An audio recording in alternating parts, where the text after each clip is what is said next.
Hello students, welcome to the second part of the poem Childhood written by Marcus Natten.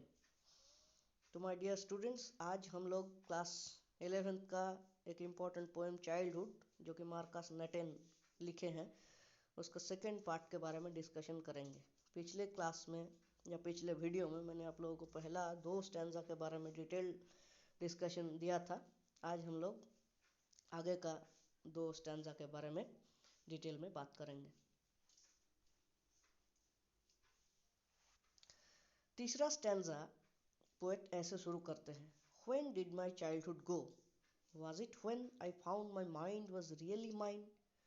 To use whichever way I choose, producing thoughts that were not those of other people but my own and mine alone.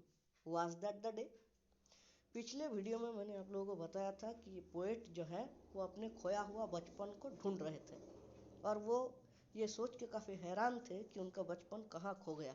उसी question को वो पहले 2 stanza में भी हम लोगों के सामने रखे थे। अब तीसरा स्टैंजा में भी same question poet carry forward कर रहे हैं, आगे लेके जा रहे हैं। तो in the third stanza the poet deliberates on the same question about when he lost his childhood. तीसरे स्टैंजा में भी पोएट सेम बात कर रहे हैं कि कब उनका बचपन खो गया। He asked himself about possibilities, और वो अलग अलग पॉसिबिलिटीज के बारे में सोच रहे हैं। ही वंडर्स, वो आश्चर्य हो रहे हैं, about the day he realised that his mind was his own and could use it the way he wants. वो एक दिन के बारे में बता रहे हैं कि जब उनको समझ में आता है कि उनका जो ये दिमाग है, उनका जो ये माइंड है, वो अपने खुद का है, ठीक है, और वो किसी के वश में नहीं हो सकता है, वो किसी के कंट्रोल में कंट्रोल्ड नहीं हो सकता है। उनका माइंड अपना है और वो जैसे चाहे वैसे सोच सकते हैं। तो वो एक बार बोल रहे हैं कि क्या ये वही दिन था जब मुझे ये चीज़ पता चला तो मेरा बचपन मुझसे खो गया। When he realized that he could produce his own thoughts which were not bound by anyone, उनके माइंड को, उनके थॉट को कोई कंट्रोल नहीं कर सकते हैं। When he sensed his own individuality and a separate personality, उनको समझ में आया कि उनका जो इंडिविजुअलिटी है, उनका जो पर्सनालिटी है, वो एक अलग ही व्यक्तित्व है, ठीक है। No one can control him. तो पोएट ये सवाल कर रहे हैं कि was that the day when he lost his childhood, क्या वो वही दिन था जब उनसे उनका बचपन छिन गया। ओके, तो now we are moving to the last and final stanza. Where did my childhood go? You went to some forgotten place that's hidden in an infant's face.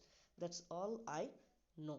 Infant means होता है न्यू बॉर्न बेबी, नया जन्म लिया हुआ बच्चा, उसको हम लोग बोलते हैं इन्फेंट।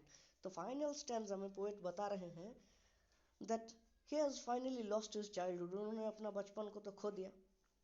अब he concludes that, वो ये बोल के इसको ख़त्म करना चाहते हैं that his childhood had gone to some forgotten place which will never come back. उनका जो बचपन है वो कोई ऐसा जगह चल गया है जहाँ से वो बचपन वापस नहीं आने वाला है। He cherished his innocence which vanished now and could only be seen in a baby's face. और वो क्या बता रहे हैं कि उनका जो इनोसेंस था, उनका जो चाइल्डहुड था, वो अभी कहाँ शिफ्ट हो गया है, कोई एक न्यू बॉर्न बेबी के फेस में। He only has sweet memories of his childhood which would soon fade away. उनके पास अब अपना बचपन का क्या रह गया, खाली याद रह गया, जो भी धीरे धीरे मिट जाएगा। He also conveyed a message that the innocence of childhood stays till the time one is an infant and that is all he knows.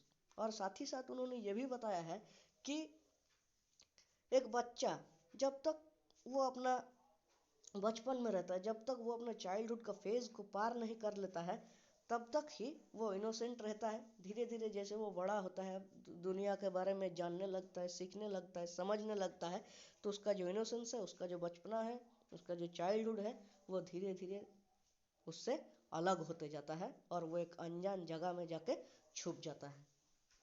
ठीक है माय डियर स्टूडेंट्स, तो यही था इस पोएम का line by line detail description, summarisation. अगले video में मैं आप लोगों को एक नया पोएम के बारे में बताऊंगा। Thank you.